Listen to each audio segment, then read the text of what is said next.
Well, let's try and follow up last week's stream with something even worse. So, if you thought last time was bad, get the fuck ready. Because alright, okay. Usual routine. So, regular Coke or cherry Coke. Let's start this off right. Let's set the tone. So, you're gonna make the first decision for me, right? Because I don't know what the fuck I'm doing. So we're going with regular Coke or cherry Coke? Yeah, okay. Well, cherry seems to be unanimously winning. So I'm gonna go with regular. Because fuck you. You don't get to tell me what to do. You thought you could convince me of anything? Uh, So now you're gonna watch as I consume the very can of Coca-Cola that you didn't want me to consume. And that's how we're gonna start this stream off. Good old-fashioned fucking betrayal of trust. Yeah? Fucking like that. And that's what I've got. I'm already out of material. I should plan these streams. But I don't want to. So yeah, what I'll do is I'll just bumble along as usual. I'll answer questions. Super chats go towards the production of the content that I do on this channel. Links to Discord and merchandise, etc., can be found below. And yeah, that's it. Just got a notification on Discord, which is the notification for my own stream. So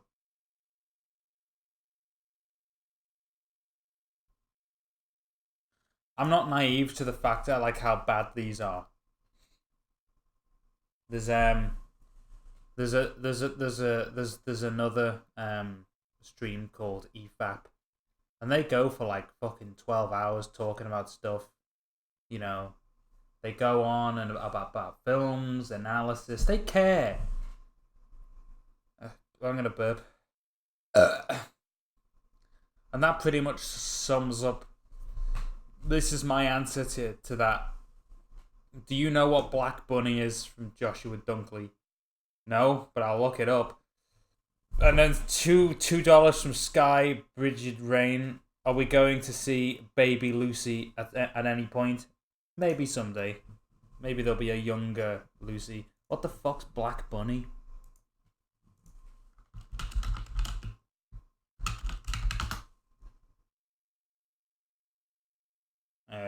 It just comes up with a black rabbit. In which case, yes. Yes, I have seen rabbits with black fur. That is something that I have seen. No coffee, question mark. Any word on the Satellite City show, question mark. Well, yeah, I mean, I'm still producing Satellite City content. Not everything I produce on the channel is going to be a fully fledged episode, but it's all related to the show. So this month we've got like 2 videos coming out. Well, I've got 2 videos coming out.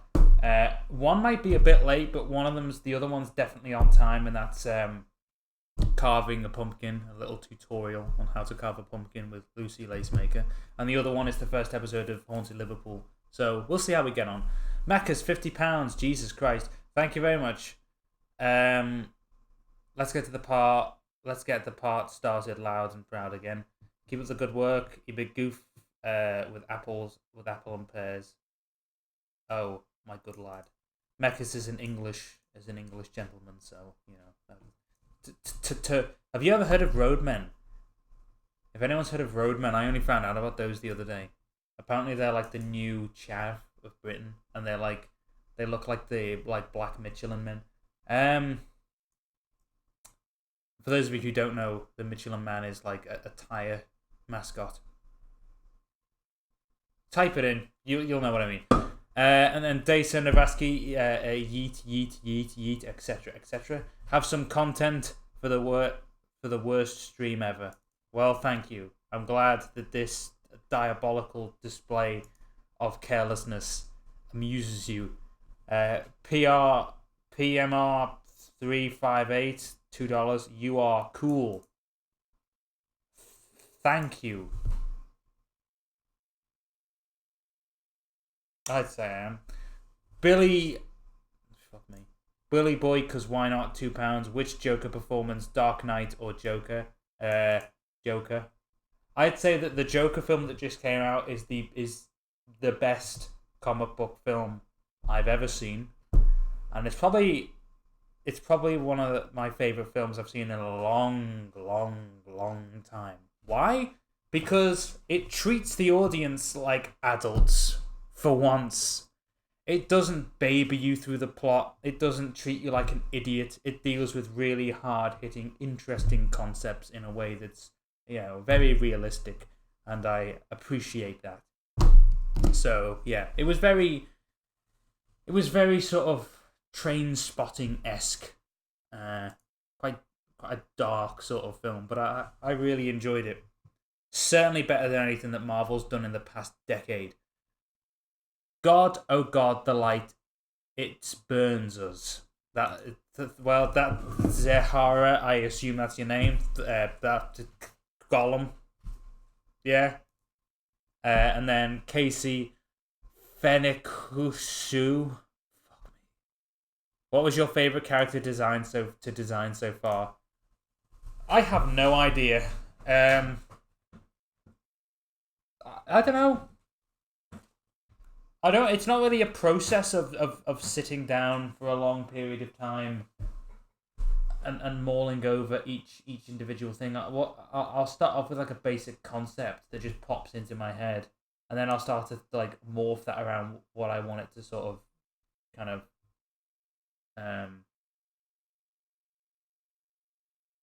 what I wanted to kind of project to the audience. Like Lucy, when she first popped into my head, was a polka dot rodent, white with red spots. That was just kind of like, that immediately just appeared in my mind. But then it was just a process of like refinement, having the more heart-shaped thing on her chest, giving her the diamond over her eyes, the hat, the cravat, kind of slowly chiseling out the form. So, a lot of them just kind of like pop in, and then I'll just refine them and chisel them out to a point that I like. It's not like, okay, so we're going to start off with the spinal cord and we're going to work out from there, and then we're going to put the meat on. It's not like a cooking recipe. They just pop in my head. And I think that's how it goes for everyone. When you think of a character, it isn't like a slow process. It's just, there they are. And you're like, oh, hello. And then it's up to you to develop them into a character, because just a visual sort of husk isn't much, Lucy, when she first came into my head, wasn't a character. She was just a thing that I imagined singing Papa when I was watching Oliver Twist. And then she became a character over the course of those months, years, etc. And here she is. So yeah. That's kind of how it goes. What's your age?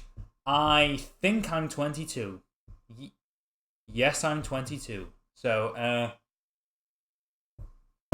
yeah. But the Joker film, I really enjoyed. I know some collections of wet lettuce are upset by it, but that defeats the whole point of an artistic medium. If something is so, you should never censor art under any circumstances. It's one of those things that just needs to be free from things like that. $1 from the G-Man 912. Thank you very much. But if you start censoring some films and not censoring others, it starts to look a lot like one has an agenda. So I think it's very important that people, if they don't like a particular film, don't watch it. But don't you fucking dare strip the rest of the world of the right to experience that film or piece of art. Because that's just fucking, tyranny in a way. Zoe Macadou. I'm trying here. I'm not very good at pronouncing names. Making another Satellite City song. This one is about Mandis. I thought, well, that'll be interesting. I look forward to that. If you're the one that's done the other Satellite City songs, you do really good work. So yeah. Are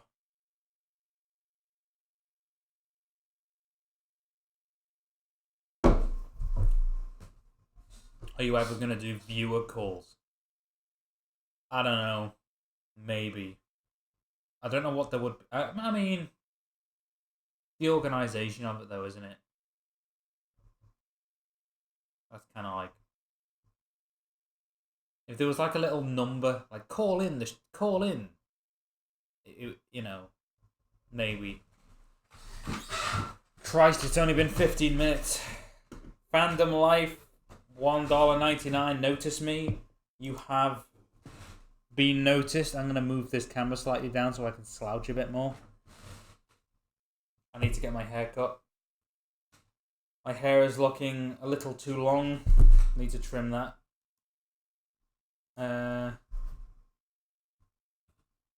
So yeah. Well, I've been out for the past 2 weeks, and this week's gonna make a third. Filming.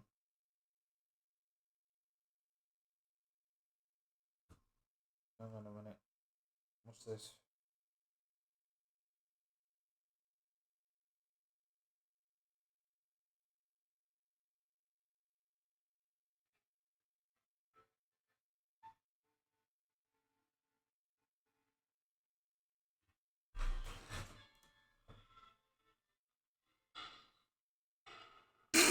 Yeah, that's what my dad just sent me. So I'm not being distracted whatsoever. Hey, fairly new fan, your stuff is amazing. Thank you, Moat of Lawbros. Fucking hope that's how that went. What was I saying? I was in the middle of saying something, but I forgot what I was gonna say. I was talking to my brother about the criteria of what makes a good film. And we were sort of debating because Alan, my brother, states that Lord of the Rings as a trilogy, as a collection of films, is probably his favourite immersive experience, which I understand. But while I enjoy Lord of the Rings, it doesn't hold a candle to something like 2001: A Space Odyssey. Simply because, how can it? Because for me, one of the main deciding factors whether I enjoy a film or not, or any book or anything, is the concept. And the thing with Lord of the Rings is that the universe is fantastic and well thought out, well postulated, but the actual plot, the actual story is very simple, and the characters within it are also very simple. If you look at a film like Shawshank Redemption, the warden in that, a prison warden, just a guy, is a much more intimidating antagonist than that Sauron fucker in Lord of the Rings, because that's just a name, the presence. So oh shit, another 20 pounds from MechSG. Thank you very much. Good to see your dad has a class in the classic cartoons. I have a feeling me and him would get on well. If you were talking about the past 2 weeks, soon it's the third week of filming, I guess. Yeah, it is. Yeah.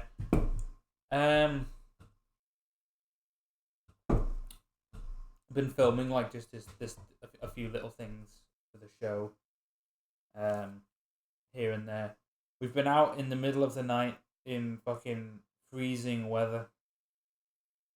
We saw an owl, and my friend Joe threw a crisp at it because we thought it was injured, so we wanted to try and feed it. They eat meat, so naturally the crisp didn't interest the owl. However, a few seconds after throwing it, the owl flew away, so it was fine.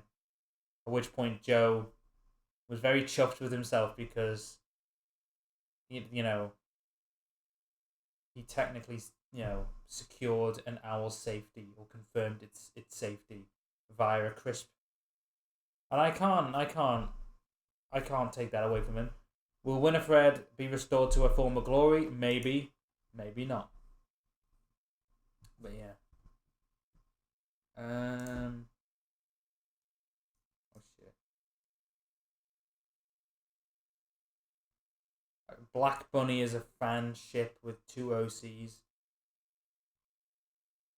But what does that mean? Yeah, I'm still none the wiser as to what that is. Oh shit! $5 from Badger Bonfire. There you go, my dude. Thank you very much. The Halloween project's going well. There's like 2 things we've been working on. One of them, as I said, is sort of like a little pumpkin centric thing with Lucy Lacemaker, and the other one is the first episode of Haunted Liverpool. But the month is still young, so I'm gonna try and get those done. It's just a matter of getting the footage because we film it on these cameras. And then it's just a matter of like actually receiving that footage and being able to like get it ready and animate to it. So yeah.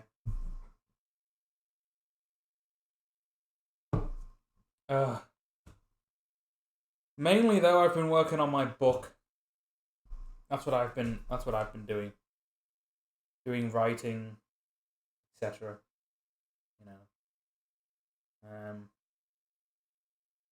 Making sure it's all fucking.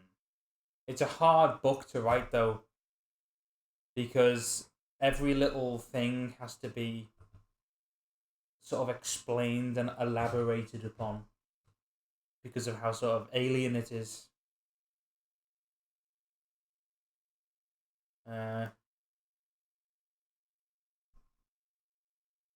Something as simple as like a character walking down the street. In an Earth-based novel, you could say, Barry walked down Hope Street and hailed a cab. Upon getting in the cab, you can describe these things because these are all concepts we're familiar with. We know what these things are. But in the book I'm writing, because it's a very alien sort of concept, everything sort of needs to be kind of, elaborated upon. Otherwise, people will get confused, which isn't a bad thing,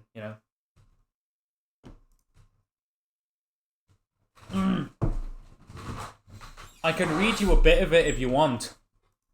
Would anyone like to hear a small extract from the August View?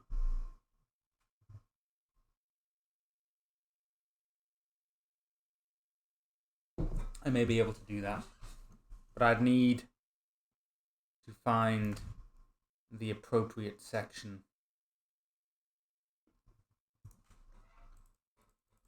Okay, all right. Give me a second then. Let me try and find Lucy's introductory page.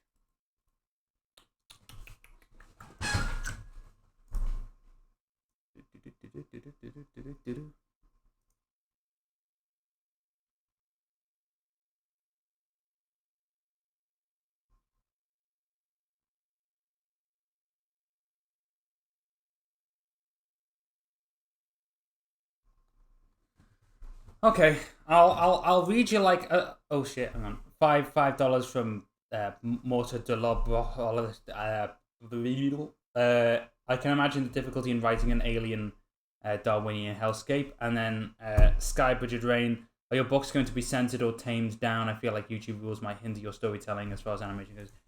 No, the books aren't going to be tamed by any means, as you'll discover when you read them. So I'll read Lucy's sort of introductory page, and you can sort of get a feel for the writing. And there isn't any dialogue. This is just the sort of introductory sort of thing. Hang on, I just got a message from.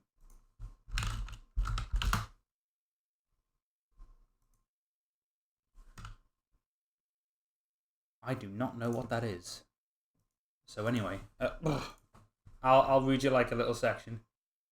Here we go. All right. Lucy Lacemaker was a rather irksome Kivawakian female, extremely young and no larger than a cat. Her body was covered in stark fur, decorated with red polka dots. She had talons of crimson and eyes of the most maddening sort. One look upon them would send any mind lacking in fortitude crumbling into insanity. Both her visionary spheres were silver, with a patch of red fur shaped like a diamond framing her left eye. Her mane was long, white, and beautiful and enchanting. 2 ears lengthy and downward facing, wild fur on the one to the left, and white fur of equal personality to the right. It was her smile, though, a truly defining feature, a smile that etched across her little face from ear to ear, proudly displaying her needle-like teeth to the world, though many would not have the stomach to face it. From her rather fat-deposited backside, her tail with crimson stripes, long and alluring, swayed in a teasing manner, as if to court death itself. Lacemaker was an ambitious sort. She aspired to be more than her size, and certainly more than her fellow dwellers of the casino.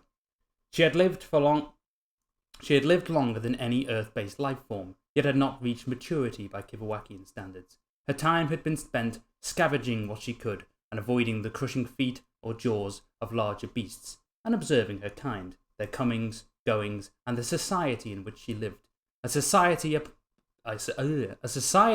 built upon an economy of fair trade, law, order, the humiliation of the weak, and the admiration of the strong.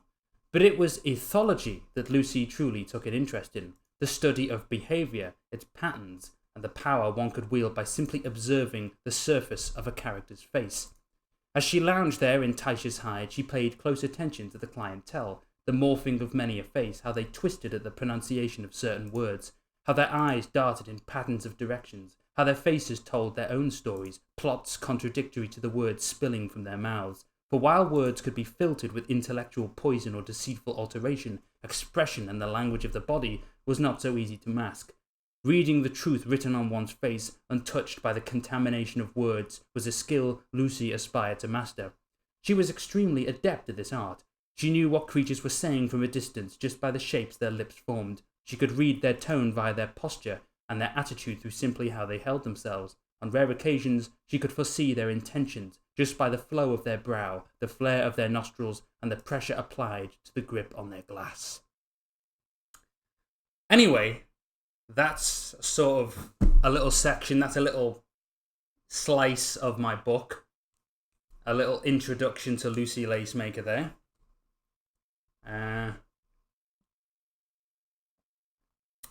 So yeah. I may be able to find some dialogue that doesn't spoil too much if I scroll down later, because I don't want to give too much away. But I think I can find another slice. I'm getting messages all over the place. I pressed the wrong button. Right. Okay. So yeah, there's obviously going to be a lot sort of done there, but we'll sort of get there.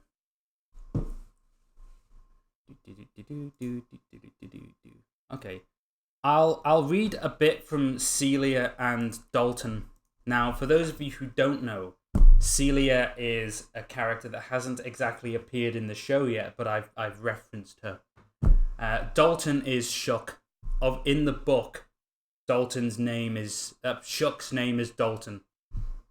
His name isn't Shuck in the book for obvious reasons. So this little section is a bit more dialogue heavy, and again it's kind of like sort of into the book's plot, so it's not going to spoil anything, but you may need obviously to read the previous chapters to understand their points of reference, but it's just to give you a sort of idea. Sky Bridget Rain, I can't wait for the books. Also, are Yeshua's feet going to be edited? It looks like he should have more feline stalking feet. Maybe at some point. So I'll read you like a little section from Dalton and Celia, or Shuck and Celia. Okay.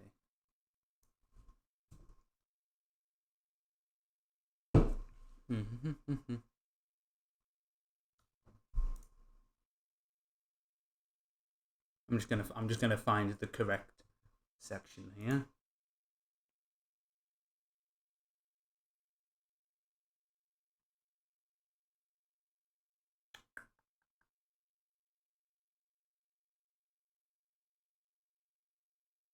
I need to get page numbers on my book. That's the one trouble.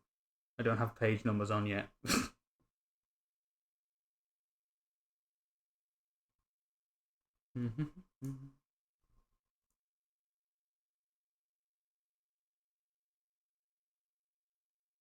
Is Fenner feeling okay? He's sworn like 2 individual times. Well, yeah, I'm fine. Well, is that it then? So when I'm not swearing, that's when people get concerned.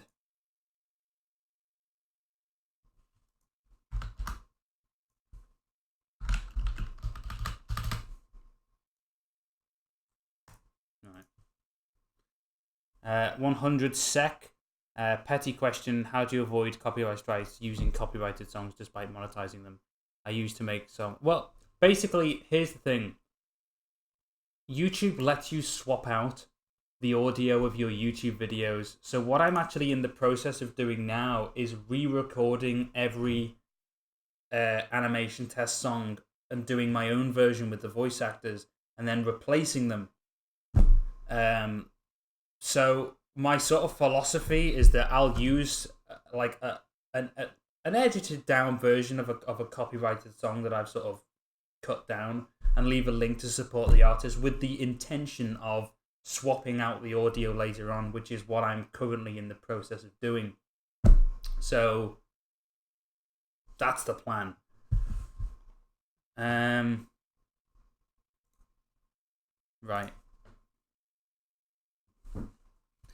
Okay, I'll read a bit of Celia and Dalton from the book, and you can sort of get like a bit more of a feel of some of the dialogue and stuff. Celia's attention was caught by the scent of Dalton. She could feel his large crimson eyes perusing. "Lonely are we?" she spoke in her raspy, tomboyish voice.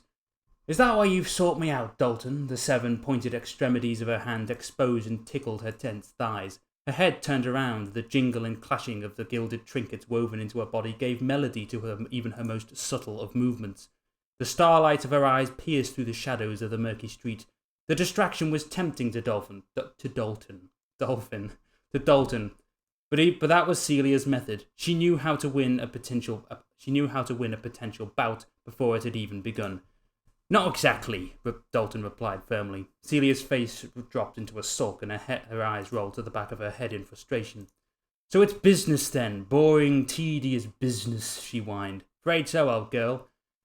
"I, Dalton, am an unsightly beast, and unsightly beasts are only ever called upon to do unsightly deeds," she smiled mockingly. "Something the Yolch dare not sully their name with? Something illegal?" "Careful, Celia," Dalton said coldly. "Ask too many questions and you'll be on your bended knees before Wexel." "I might enjoy that." "I certainly will. Don't know about you, though." Dalton remained focused as Celia approached. Each step was like a chilling choir, a duet of flesh and metal. "You're not the type to submit to command, and that's why you're not a Yolch," he bragged. Celia walked alongside him and they both made tracks towards the steel markets.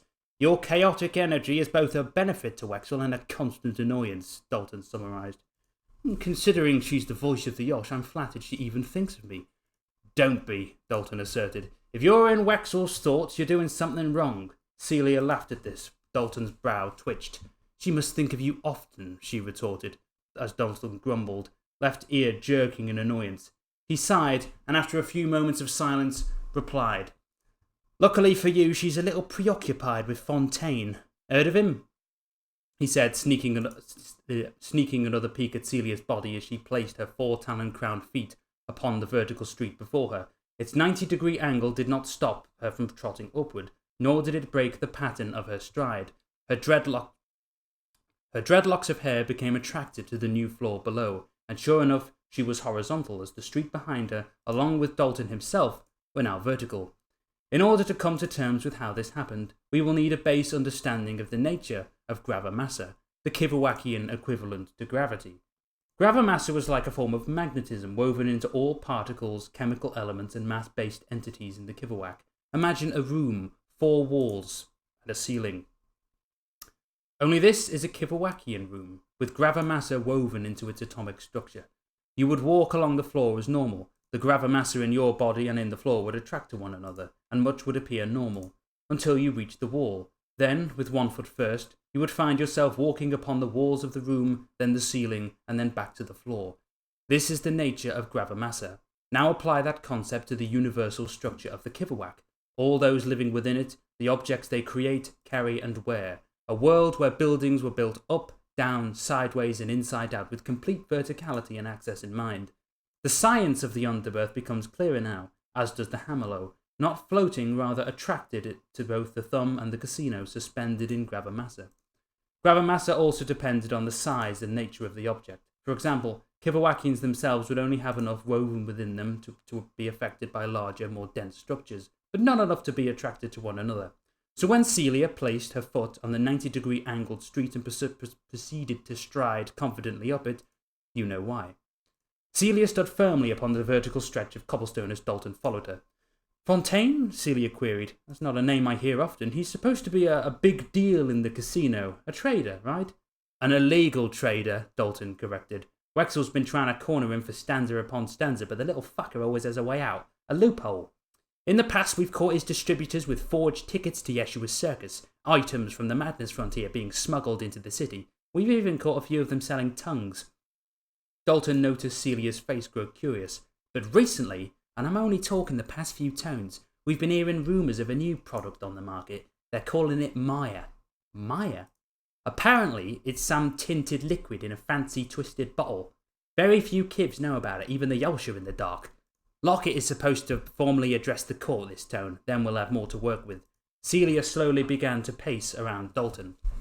So this pertains to me how? Celia then turned her back on Dalton and took a step forward, purposely doing this so he would cut to the point. We're looking for samples of this item. It's such a rare thing now, but we've been getting increasing reports. We just haven't been able to secure a sample. Dalton, I don't need a lecture. You know I hate being pestered by Yolshan hollow minds. If you want me to kill some nuisance, just give me a name and stop stalling. One might think you have an eye for what's under my coat. Nothing has a sweeter taste than that which is forbidden, Celia teased. Cease your self-flattery. Dalton moved closer to Celia, her ears perked up awaiting his input. Polly's tab is under investigation. We're convinced it's a drop-off point for illegal traders. But you're aware of Lockett's law of evidence and fair detention. Of course. The Yolsh aren't allowed to just butcher a Kiv practicing a trade or performing an active service, not without probable cause. Right. So we want Polly gone. But the moment she catches a whiff of Yolshan activity, any evidence that might incriminate her will be destroyed. Perhaps even those samples we're after. Celia cocked her head sideways. You kill Polly. It's that simple. It'll also give us an excuse to get more eyes inside without raising an alarm. Folks will think that we're there to attend to the Polly's dispatch. So that's a bonus. If you have reasonable suspicions, why don't you just sort Polly out yourself? Lockett can't have her Yolshan fighters dice a dolly publicly, not without a fucking good reason. How can she do that but expect the public to respect the importance of such positions? If we diminish the value of our economy, others will too. Celia nodded her head, but in a way that seemed to Dalton sarcastic. Does the paradoxical nature of our relationship not hurt your brain sometimes? If I want advice, I'll ask, Dalton retorted.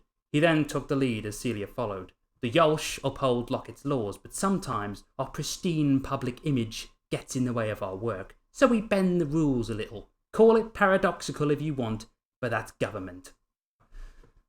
And that'll roughly do it for now. Anyway, so yeah. Now that's just kind of middle of a random chapter, but hopefully that's whet your appetites. The full book in its full context will make more sense because they're sort of referencing things that have already been established in earlier chapters. So I need to just catch up on these super chats. How many people are killed for are going to be killed for the pumpkin this year? Well, you'll have to wait and see. Thank you, Casey. REJ Archive. When you animate, do you have Render Farms? Yes, I use Render Street. On the mechas again.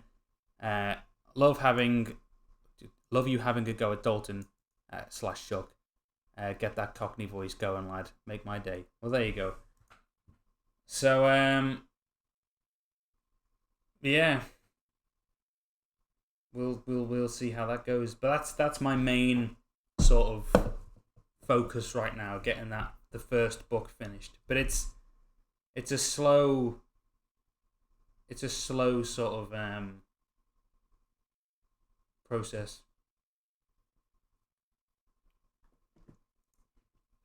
But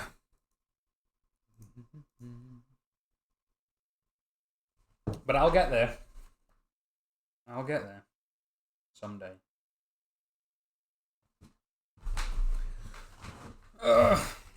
As you saw in that little section, you know, every time they do something alien, I need to sort of explain it and give it a few paragraphs as to what's happening. Otherwise, the audience is just going to be like, "What the fuck's going on?" Skyber Drain, love it. How much for an ink autograph copy? Last super chat for the night. Wish I could send more. No, it's good. You're good. You know, every little helps. Well, I'll try and finish the book and release the first one for next year, because that's really my main sort of thing. But yeah.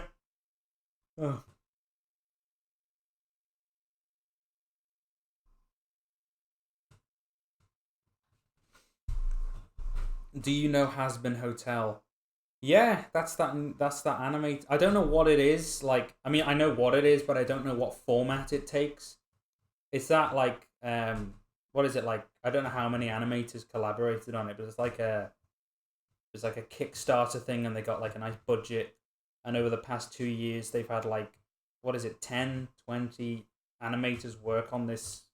Like, I don't know if it's a short film or something, but yeah, it's we'll see how it goes. You know, it's coming out this month, so I mean, some of my friends follow it. But no, I mean that's the type of content that YouTube needs. I just hope that it's more clear as to what format it's actually going to take, because I don't know if it's actually like a little series or a film or what. But how chaotic is the Discord? Not many.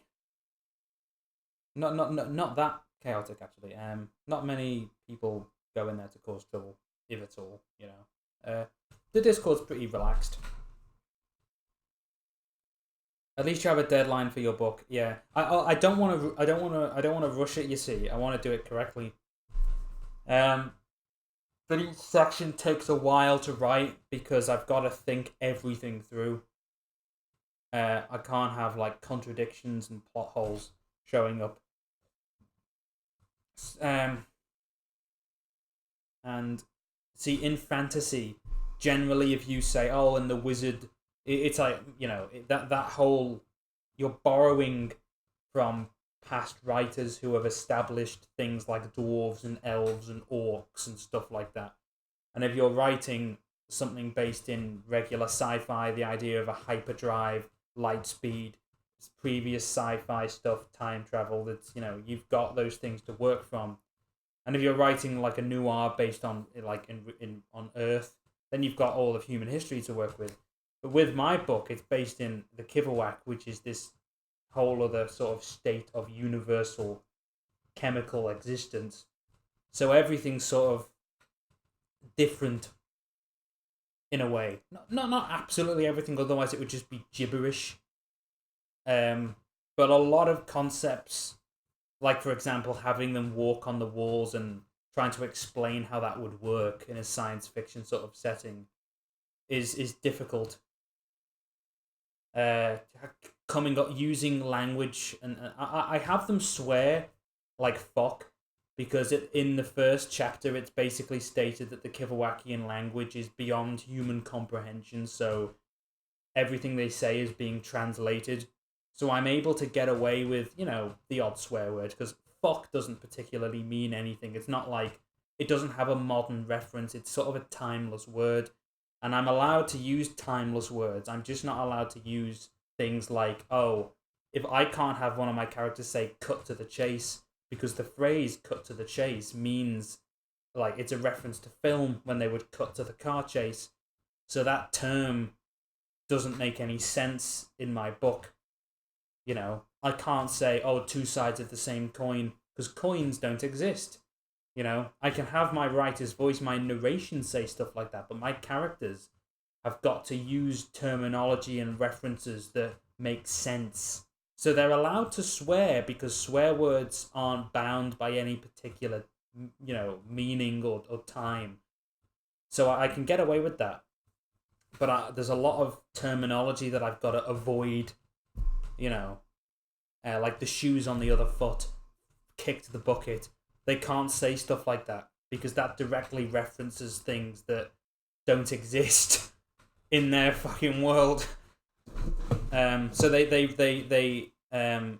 say things like carpet crawlers and gower, and quell, and these, you know, fucking, you know, they use terms that we don't have, to refer to things that we have, you know, like you know, Cretaceous, Pompophicus, you know.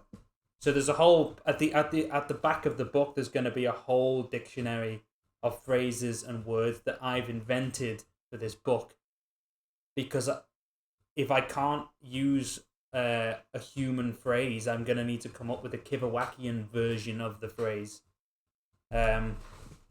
So yeah, it's a fucking difficult book to write, but my god, once it's finished, it's gonna be a blast to read. There's a lot to sink your teeth into. So yeah.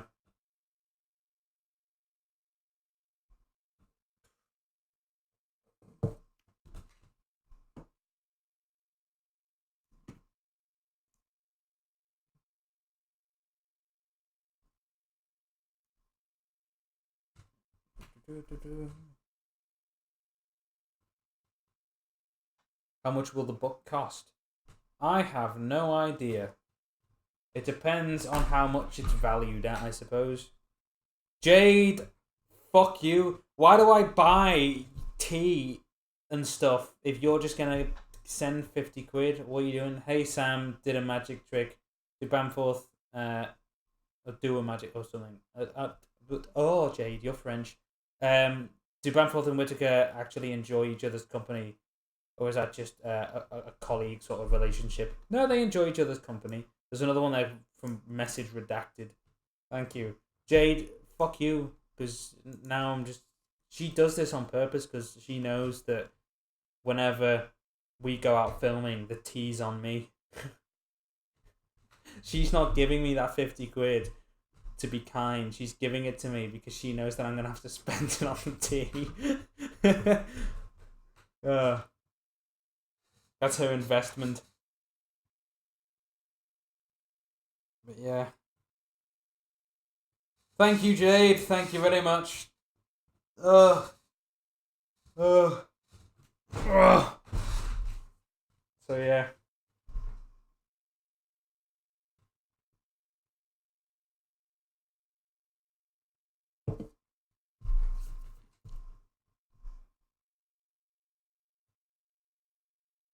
Will the book be available in the USA?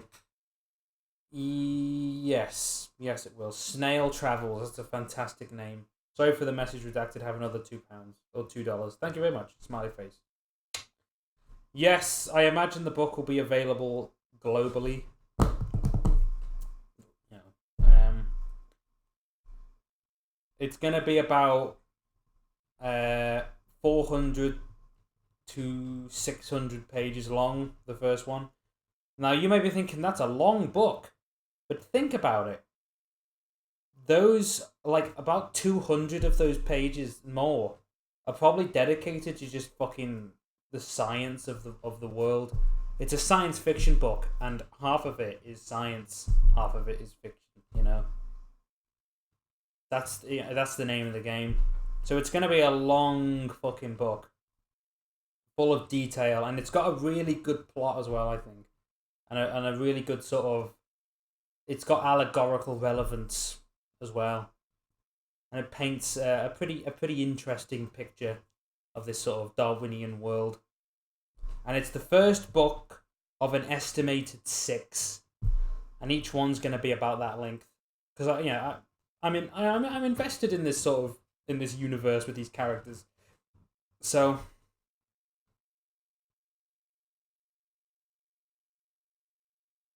Robert Wilson, my compliments to the amount of work you're putting into the book. The inclusion of a dictionary of words that you created is Tolkien level, as far as I'm concerned. Well, thank you very much. I can imagine your. Oh Christ! If I ever did an audio book, it wouldn't be me reading it because I just wouldn't have the time. But then again, I'd probably hire someone with a much better reading voice than my own. And then we got Casey drank the water. But in chapter 3 of the book, it describes what Kivawakian books look like, and they're like these weird spheres that rotate. And hang on a minute.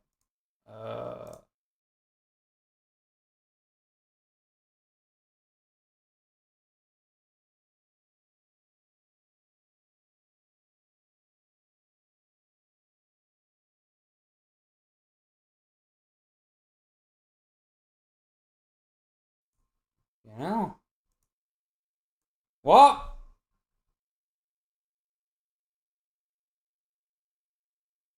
I don't fucking know. Anyway, what was I saying? So yeah, I forgot. I literally forgot what I was saying.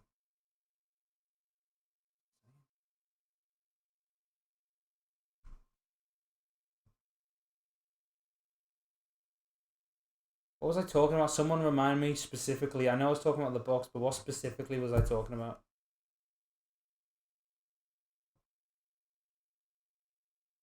Oh, yeah, audio books.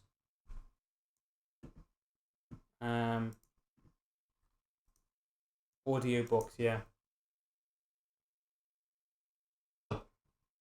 Oh yeah, yeah. The books of the Kivawatt, yeah, they're like these spheres, and you sort of you can.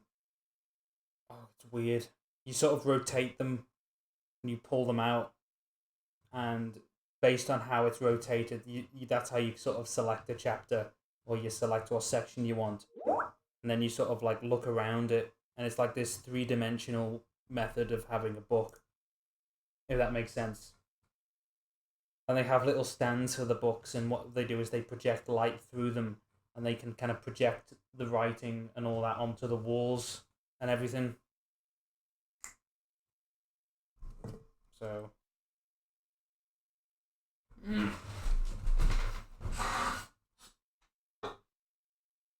Ugh. But anyway.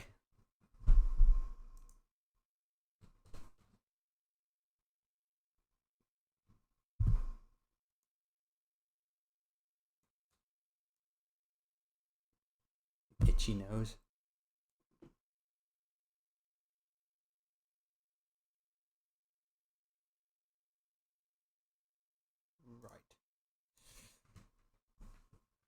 Will the books be sold in Australia? I imagine the books will be sold wherever. Because, I mean, the stickers and pins and merchandise manages to get all over the world, so I don't imagine my book will have any trouble. So, I'd say you're good.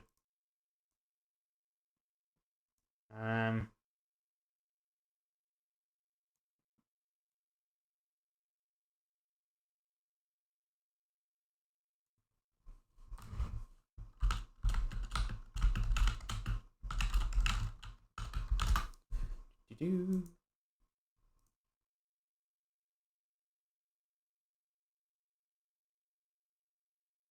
But yeah. So many messages. Whenever I stream, I get a lot of messages.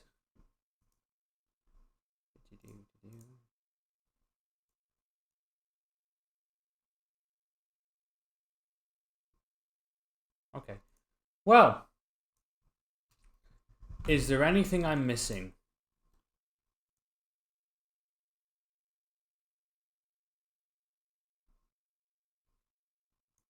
Do I need to mention anything else before I wrap the stream up?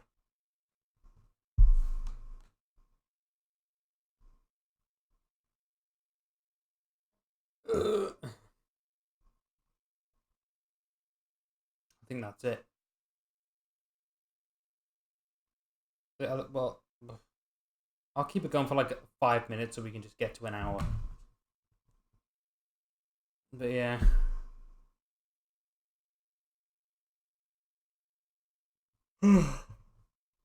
When's the next Satellite City episode coming out? I mean, Satellite City episodes are just kind of like whenever I sort of feel like putting that much effort into like a 10-minute video. But pretty much everything on the channel is related to Satellite City. So even this pumpkin video that I'm doing, which is just how to carve a pumpkin, it has Lucy in it. And it's still sort of within that universe. And Haunted Liverpool has Sullivan and the characters presenting it. So even if it's not called Satellite City, if it's on my channel, it's related. So no matter what I upload, you're still gonna get the characters. That's never gonna change. That's what the channel is. It's like a home for the characters. A Satellite City episodes, you know, but I'm working on the next one. But it's pretty complicated. But I'll get around to it. Do you have any experience with 2D ink and paint animation? No, I'm not a 2D guy. Ugh. I know I said the last one was the last, but can we hear Ludwig say titty sprinkles? Let me send the message to Dwayne right now. Dwayne.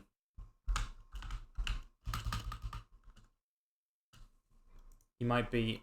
What I'll do is if you join the Discord, the link is below. I will have Dwayne say that in one of the chats. The link to the Fenner Discord is below.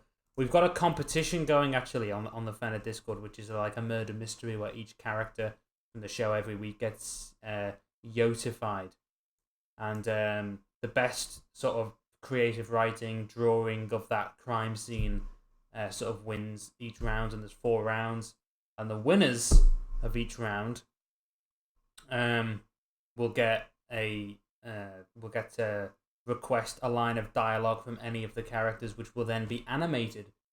So join the Discord and enter that. We're on round 2 at the moment. Lucy Lacemaker has just been fucking beheaded.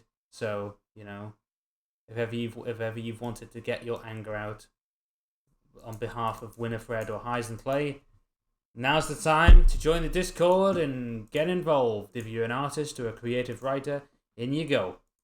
The link is in the description. You can scroll up on the announcements to find the summary of the competition. But yeah.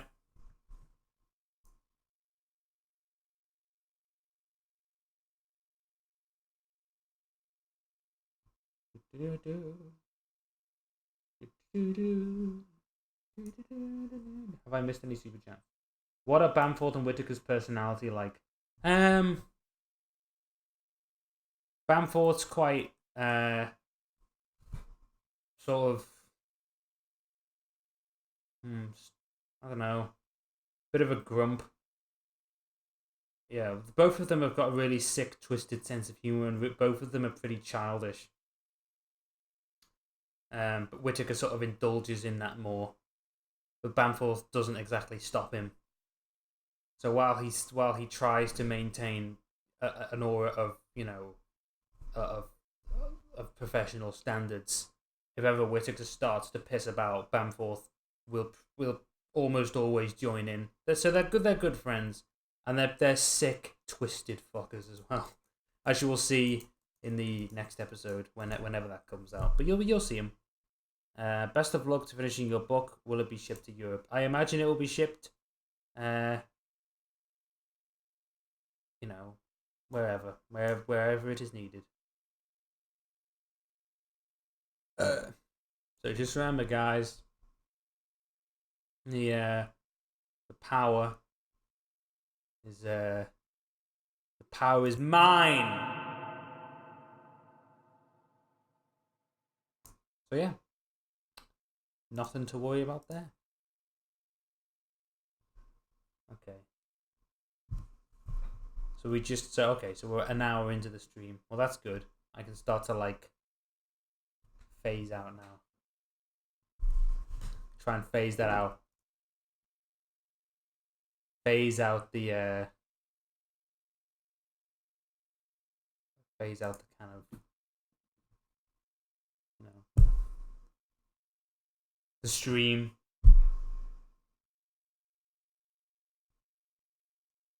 So yeah, it's been fun. Glad you all.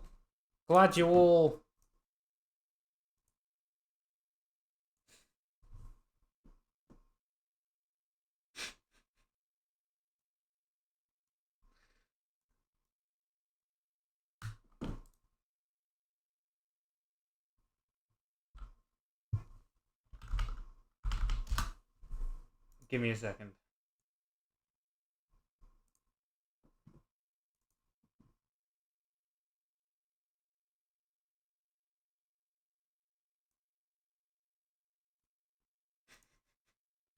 This is how Kevorkian books work. That pretty much summarizes it. That's just about the size of it, so.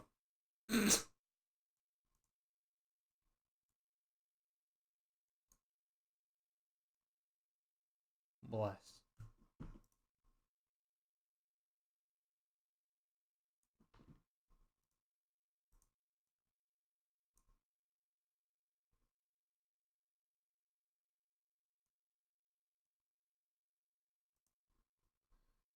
Okay, so I'm gonna wrap up the stream. Just check it. Check any super chats.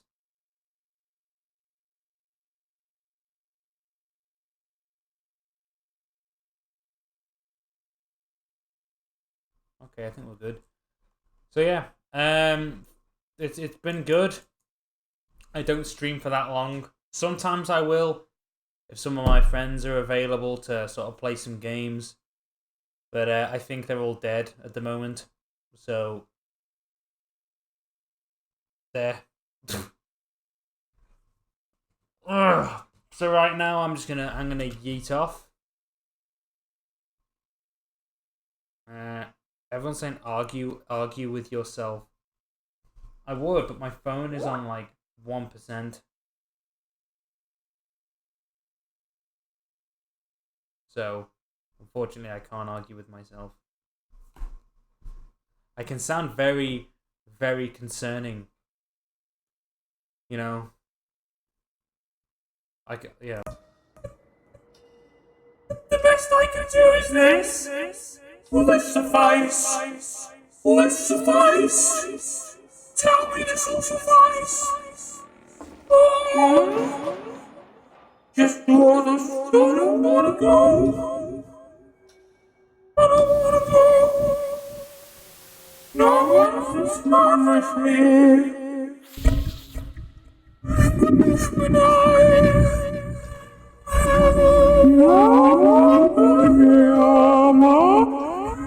I know it's made in Hollow Street.